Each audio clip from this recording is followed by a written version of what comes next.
Speedroids are a wind-based synchro archetype with built-in randomness in combos with tons of flexibility. Each combo can branch off in different paths, making the archetype feel really unique. First, we'll take a look at the deck profile, then I'll showcase some basic combos the deck can do, and finally I'll share my thoughts on what the deck still needs in terms of future supports. And now without any further ado, let's get started. Alright, first off we're of course playing 3 copies of Speedroid Terror Top. This is the main starter of the deck and one of the best starters an archetype could possibly ask for. It special summons itself to the field if you control no monsters, and it searches the deck for any Speedroid monster. One of the cards we'll often search for with this effect is Take Tomborg. It can special from the hand if you control a wind monster, and then you can tribute it to special summon a Speedroid tuner straight from the deck. But this does lock you in special summoning wind monsters for the rest of the turn, which is not a big deal because it's all we have anyway. And the monster we'll often special summon with this effect is Red Eye Dice. Or if you already have access to it, Den Daiko Duke. Red Eye Dice is one of the most important combo pieces in the deck. When it's summoned it can change the level of one of your Speedroid monsters from 1 through 6, excluding itself. And this card is not once per turn, so we continuously resummon this monster to manipulate our level so we can synchro summon our ultimate boss monsters. Daiko Duke is also really good because you can banish it from your grave to special summon a Speedroid tuner from your hand or graveyard. Next up, 2 copies of Speedroid Marble Machine. This is the only pendulum monster in the main deck, but its pendulum effect very rarely comes up. It just searches for any Speedroid monster when it's normal summoned. We also have 3 copies of Speedroid Car Turbo. This card is really good for extending your plays, as it can special summon itself from the hand if you control a wind monster. And on top of that you can banish it from the graveyard along with another wind monster to give all your wind monsters an 800 attack point boost, which can really help out OTKing the opponents. Next, 2 copies of Ultra Hound. When it's normal summoned it sends any Speedroid card from the deck to the graveyard.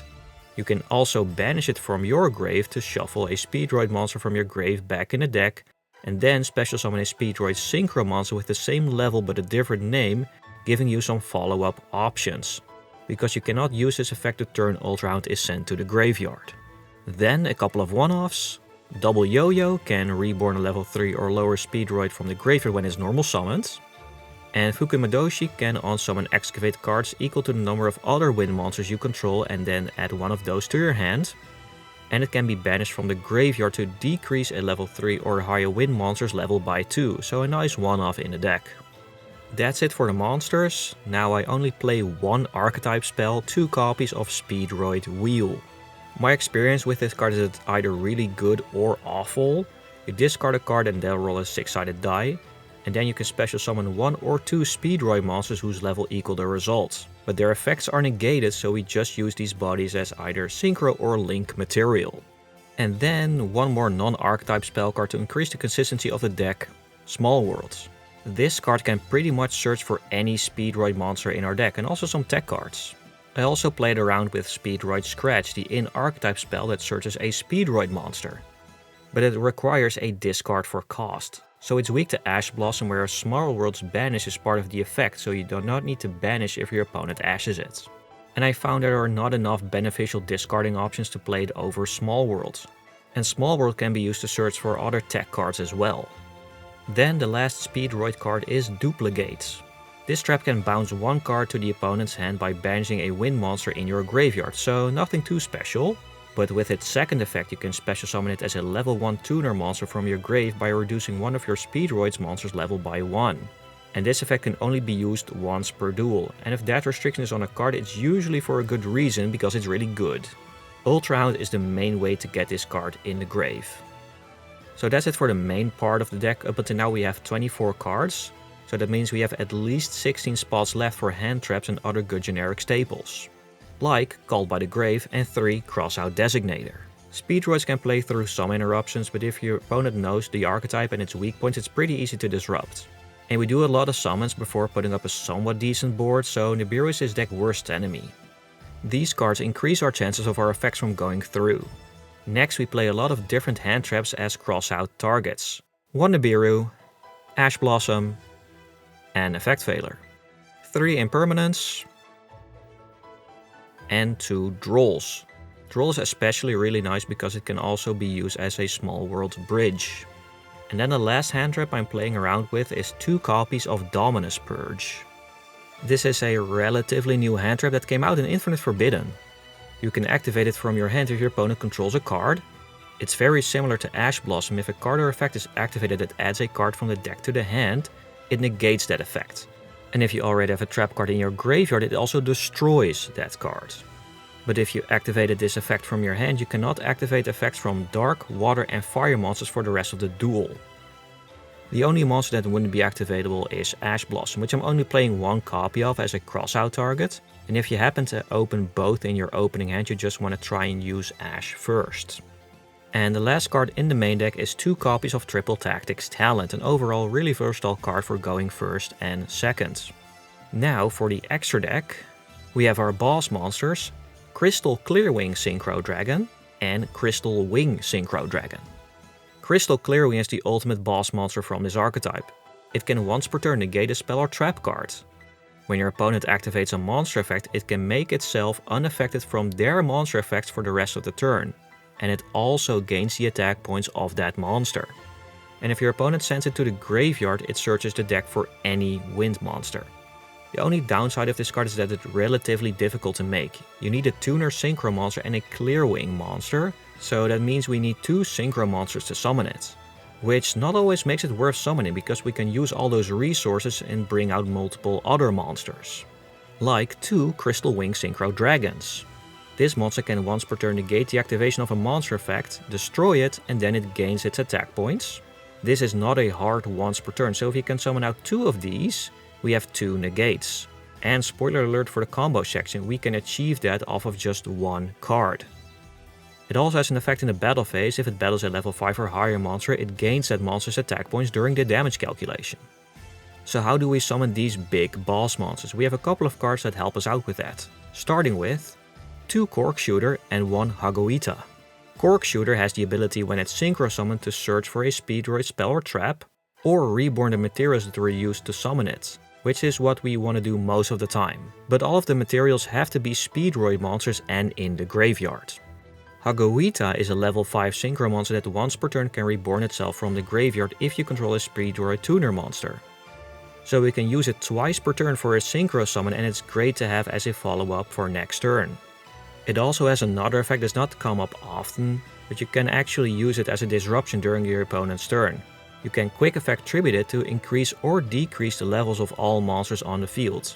I used this a couple of times where I was not able to get another tuner on the field to synchro with. By changing the levels of your opponent's monsters, you can disrupt them in making their Xyz and synchro plays. Another important card to get to your boss monsters is Rubber Band Shooter. This monster's effect grants you an extra normal summon, which is great for this deck because a lot of monsters' effects only activate on normal summon. But its second effect is where it gets really interesting. You can banish a synchro monster from your extra deck and then reveal 2 Speedroids with different names from your deck equal to the level of the banished synchro. One is added randomly to your hand and the other goes to the graveyard. This adds so many different possibilities and combos it's almost impossible to cover it all. You have to figure out which 2 cards, no matter the result, gives you the thing you're looking for. Monsters that I usually banish with the Rubber Band Shooter are a level 6 Stardust Charge Warrior or a level 7 Wind Pegasus at Ignister. When Stardust Charge Warrior is synchro summoned, you can draw a card, always nice, and it can attack all special summoned monsters your opponent controls. I usually banish this card with the Rubber Band Shooter, but it can come up from time to time. Wind Pegasus can destroy the opponent's spell or trap cards up to the amount of Ignister monsters you control. So that will never be more than 1 in this deck specifically. And if another card you control is destroyed by the opponent, you can banish it from your field or grave to spin a card back in their deck. We also have a couple of good going second cards. Kite Drake, Clearwing Rider, and Chambara. When Kite Drake is synchro summoned, you can choose to destroy all cards on the field or negate all the opponent's face-up cards currently on the field. It also adds a Speedroid monster from your deck to your hand if your opponent sends it to the graveyard. Clearwing Rider lets you roll a d6, shuffle wind monster from the grave back into the deck, equal to the result. Then you can destroy your opponent's cards up to the number shuffled, non-targeting. And during your opponent's main phase you can tribute it to special summon 2 level 7 wind synchro monsters with different names from your extra deck. Chanbara can attack twice each battle phase, and every time it battles, it gains 200 attack points. This card with Card Turbo makes it really easy to OTK. Card Turbo increases all your wind monsters' attack points by 800, which means that Chanbara can deal 6200 damage on its own. Then last but not least, Clearwing Synchro Dragon and Clearwing Fast Dragon. Clearwing Synchro Dragon has 2 negates. It can negate the activation of a monster that is level 5 or higher and destroy it. Or if a level 5 or higher monster you control is targeted by a monster effect, you can negate and destroy it, and then it gains that monster's attack points until the end of the turn. Fast Dragon can target and negate a monster that was special summoned from the extra deck and reduce its attack to 0. You can place it in the Pendulum Zone if it was destroyed and then basically synchro summon it from your Pendulum Zone if you want to, but I don't think I've ever used that effect. Alright, that's it for the deck profile. Now on to the combos.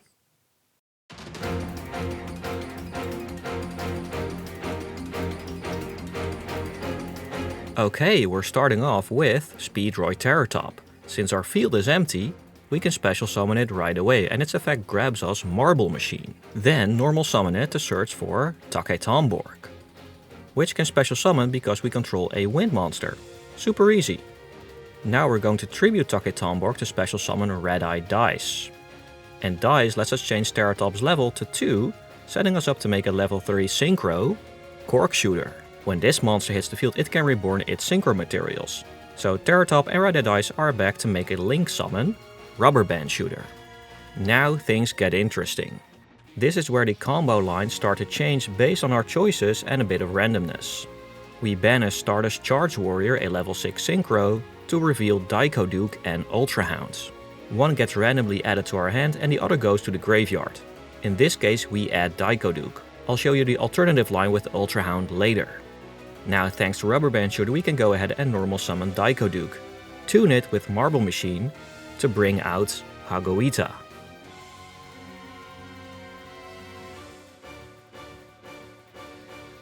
And we use these to synchro summon our first Crystal Wing Synchro Dragon. But we're not done yet. Daiko Duke has an effect in the graveyard. By banishing it, we can special summon Cork Shooter back to the field.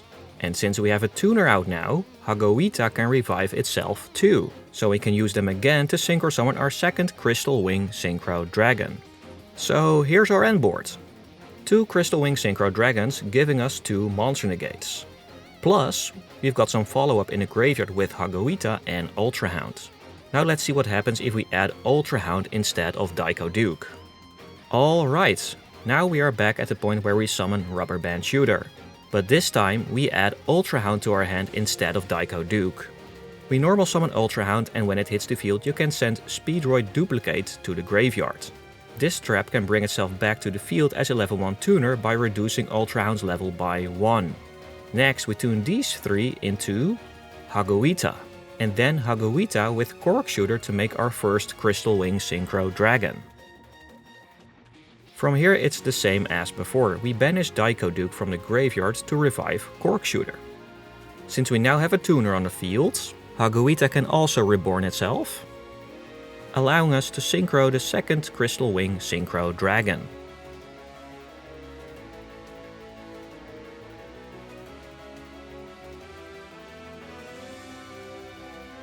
Alright, here's another 1-card combo with Terratop.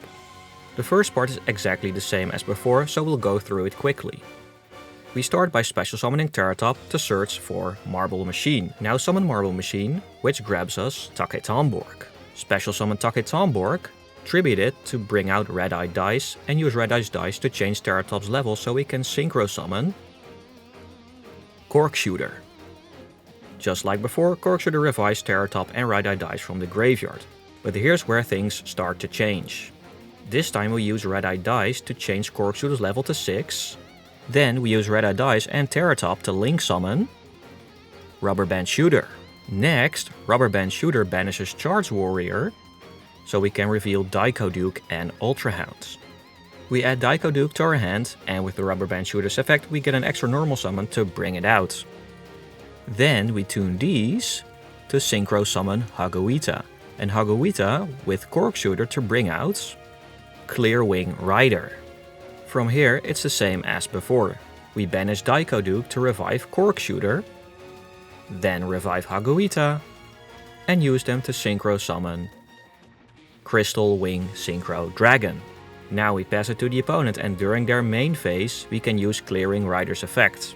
By tributing it, we can special summon 2 level 7 wind synchro monsters from our extra deck, Clearwing Synchro Dragon and Fast Dragon. So with this combo we've got 4 interruptions. Crystal Wing can negate a monster effect, Fast Dragon can negate a monster effect from a monster special summoned from the extra deck, Clearwing Synchro Dragon can negate the effect of a level 5 or higher monster and can also negate an effect that targets a level 5 or higher monster. Even though this combo technically gives us more interruptions, it might not always be the best choice. The monster negates aren't as versatile as Crystal Wing, and unfortunately the board still loses to a single Raigeki. So if you're expecting your opponent to play board breakers, this might not be the best turn 1 combo to go for. Now let's take a look at a different combo that doesn't lose to a simple board breaker like Raigeki, Dark Hole or Lightning Storm.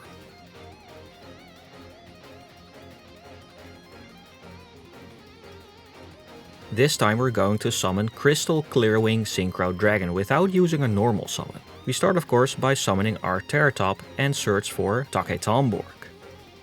Special Take Tomborg, tribute to special summon Red Eye Dice. Red Eye Dice changes Terratop's level, and we make Cork Shooter. Cork Shooter reborns these from the graveyard, but this time we change Terratop's level to 6. Now we tune Red Eye Dice and Terratop to synchro summon Clearwing Synchro Dragon. From here we tune Cork Shooter and Clearwing Synchro Dragon to summon out Crystal Clearwing Synchro Dragon. This monster can negate a spell or trap card once per turn, and when the opponent activates a monster effect, it gains the attack of that monster and makes itself unaffected from monster's effect for the rest of the turn. And we did it just off 1 Terratop without using our normal summon.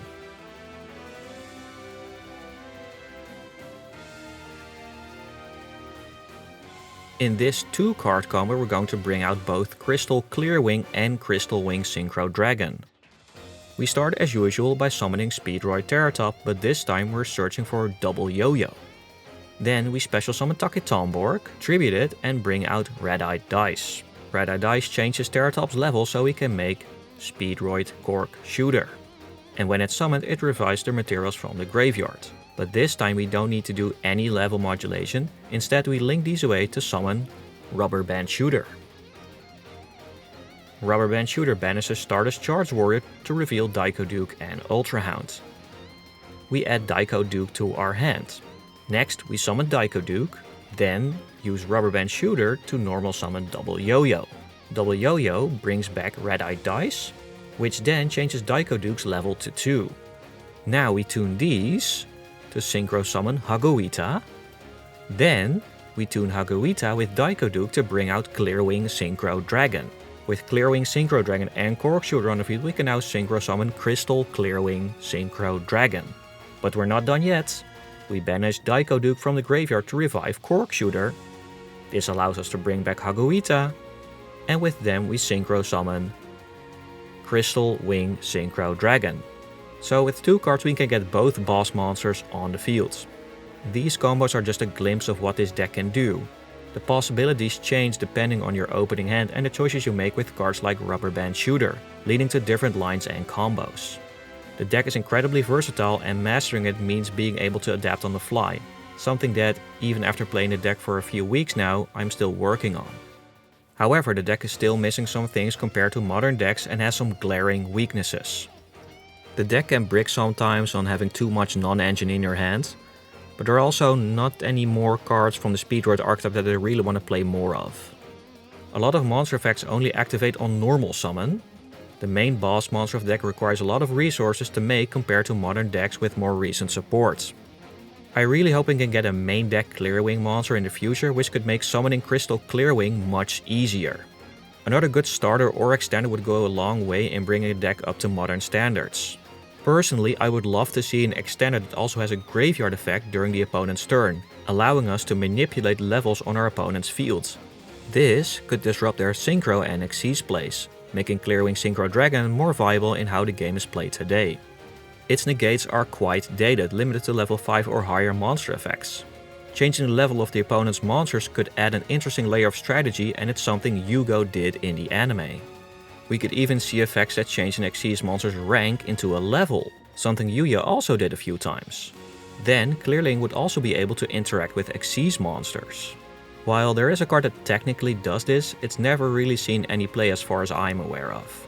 This could give Speedroids their own unique playstyle and interruptions, setting them apart from other modern synchro combo decks and paying homage to some of Yugo's moves in the anime. Let me know in the comments what you would like to see in terms of future support for the Speedroid archetype, and I see you later.